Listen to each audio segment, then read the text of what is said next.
శివశక్తులంటేనే మాకు గజ్జె కట్టిన వరకు, మేము గజ్జె కట్టేంత వరకు మా బ్రతుకులు గడవవు. ఎందుకంటే మేము రెడీ అవుతాము అని అంటున్నారు కదా సో కాల్డ్ పీపుల్స్. మేము రెడీ అవుతేనే మాకు అన్నం పుడుతుంది. మేము ఇలా ఉంటేనే మాకు నలుగురు మమ్మల్ని పిలిపించి బోనాలు ఎత్తుతారు.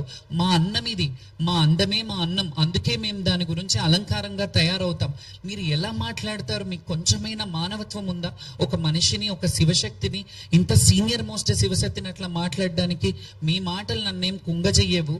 అయితే ముందుగా ఏడ్చుకుంటూ కూర్చోవాలి, నెక్స్ట్ డే ఆడొద్దు అని అంటే మీరెవరు చెప్పడానికి? ఏడ్చుకుంటూ చాలా ప్రభుత్వాలు ఏడిపించాయి మమ్మల్ని, మమ్మల్ని ఏడిపించిన ప్రభుత్వాలు ఏడ్చుకుంటూ ఉన్నాయి.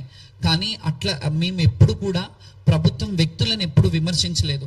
గత ప్రభుత్వంలో కొన్ని తప్పిదాలు జరిగినప్పుడు గత ప్రభుత్వంని మేము క్వశ్చన్ చేశాం. ఎందుకంటే మా వృత్తికి న్యాయం చేయండి, మేము వృత్తిలో దీంట్లోనే బ్రతుకుతున్నాము, మాకు ఇంకా వేరే ఉపాధి లేదు, మేము బోనాల కల్చర్లోనే డిపెండ్ అయి ఉన్నాము. మేము ఇక్కడికి వచ్చిన మమ్మల్ని చూసి ఇంకా ఎవరన్నా బోనాలకు పిలిపించుకొని, వాళ్ళ ఇళ్లలో పిలిపించుకొని వాళ్ళు బోనం చేయించుకొని మాకు కట్నం ఇచ్చి మా జీవన వృత్తికి అయిన వాళ్ళందరికీ మేము కృతజ్ఞతలు చెప్పాం. మాకు అన్నం పెట్టే అన్నదాతలు ఎవరైతే ఉన్నారో వాళ్ళందరూ మమ్మల్ని పిలిచి బోనాలు పెట్టితేనే మాకు అన్నాలు.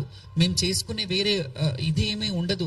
మాకు బోనం వస్తే చాలా మంది శివశక్తులు, నేనన్నా కొంత అటు ఇటు కొన్ని సినిమా రంగంలో అందులో ఇందులో, అంటే ఎందులో తక్కువ మేము, ఎందులో తక్కువ, ఒక డాక్టరేట్ తీసుకోవడంలో తక్కువ, ఒక చదువులో తక్కువ, సంస్కారంలో తక్కువ అని మేము ఎందులో తక్కువ కాదనేది నేను ఎప్పుడు కూడా మా శివశక్తుల్లో చాలా మంది నన్ను రోల్ మోడల్, ఇన్స్పిరేషన్గా తీసుకున్న వాళ్ళకి నేను కరెక్ట్గా ఉండాలి.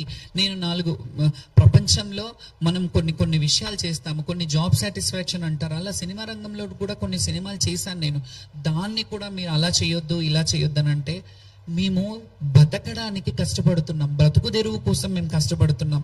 మేము ఇంకా వేరే పనులు, ఇంకా నేను చెప్తే బాగుండదు అలాంటి పనులు చేసుకొని బ్రతకట్లేదు. ఎవరి దగ్గర